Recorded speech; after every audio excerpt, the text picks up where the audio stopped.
দেশজুড়ে নির্বাচনী প্রচারণায় ব্যস্ত প্রার্থীরা।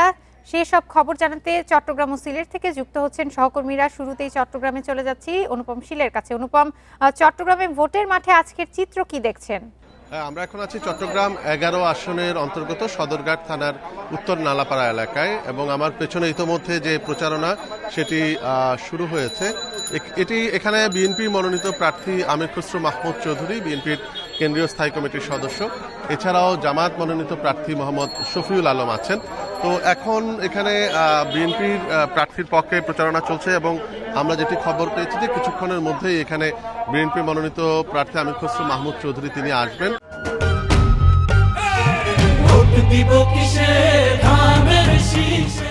তিনিও এই প্রচারণায় যোগ দিবেন। তো ঠিক একই রকম ভাবে আজকে মানে সকাল থেকেই আমরা নগরের বিভিন্ন স্থানে আমরা দেখছি যে বিভিন্ন প্রার্থীর পক্ষে বিভিন্ন দলের পক্ষে প্রচারণা চলছে। সকালেও আমরা লালখানবাজার এলাকায় দেখেছি যে বাংলাদেশের সমাজতান্ত্রিক দল মার্ক্সবাদীর পক্ষে প্রচারণা হয়েছে। এই মুহূর্তে নগরীর বিভিন্ন প্রান্তে যারা প্রার্থীরা আছেন তারা তাদের নির্ধারিত এলাকার এই মাথা থেকে ও মাথা ঘুরে বেড়াচ্ছেন এবং সকলেই ভোটারদের দ্বারে দ্বারে যাচ্ছেন। ভোটারদের কাছে তাদের প্রতিশ্রুতি, তাদের ভবিষ্যৎ পরিকল্পনা এই বিষয়গুলো তুলে ধরার চেষ্টা করছেন এবং সামগ্রিকভাবে আমরা দেখছি যে একটি বেশ উৎসব মুখর পরিবেশ ইতিমধ্যে তৈরি হয়েছে এবং সেই উৎসব মুখর পরিবেশেই প্রচারণার কার্যক্রম চলছে। যদিও কিছু কিছু ছোটখাটো ঘটনা ঘটছে, যেমন গতকালকেও আমরা চট্টগ্রাম 8 আসনের বিএনপি মনোনীত প্রার্থীর গাড়ি বহরে একটি হামলার অভিযোগ পেয়েছে। এর আগে ইসলামিক ফ্রন্টের একজন প্রার্থীর গাড়ি বহরে হামলা হয়েছিল, এরকম একটি খবর প্রকাশিত হয়েছে। তবে এই বিষয়গুলোকে রিটার্নিং কর্মকর্তা আইনশৃঙ্খলা রক্ষাকারী বাহিনীর পক্ষ থেকে বিচ্ছিন্ন ঘটনা হিসেবে চিহ্নিত করা হচ্ছে এবং তারা বলছেন যে নির্বাচনটিকে সুন্দর, সুষ্ঠু এবং সবচেয়ে বড় কথা হচ্ছে ভোটাররা যাতে নির্বিঘ্নে ভোট কেন্দ্রে যেতে পারে সেই ব্যবস্থাপনাই তারা করছেন এবং সেজন্য যা যা করা দরকার, বিশেষ করে আইনশৃঙ্খলা পরিস্থিতি এবং ভোটকে নিরপেক্ষ করার জন্য যে প্রত্যেক প্রার্থীকে সতর্ক করার পাশাপাশি নির্বাচন কমিশনের পক্ষ থেকে যে যে উদ্যোগ নেওয়া দরকার সেই উদ্যোগগুলো নেওয়া হচ্ছে বলেই প্রশাসনের পক্ষ থেকে বা নির্বাচন সংশ্লিষ্টদের পক্ষ থেকে আমাদেরকে জানানো হয়েছে।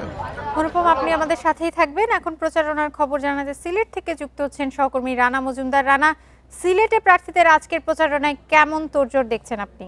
সেখানে এবং এখানে মূলত জামাত জোটের যে প্রার্থী সেলিম উদ্দিন তার যে নির্বাচনী সভা সেটি কিন্তু অনুষ্ঠিত হচ্ছে এবং এখানে এই জামাত জোটের যে শীর্ষ নেতা খেলাফত মজলিসের আমির মামুনুল হক তার কিন্তু উপস্থিত হওয়ার কথা রয়েছে এবং এখানে মূলত আমরা যারা এখানে জনসাধারণ রয়েছেন তাদের সঙ্গে আমরা কথা বলেছিলাম।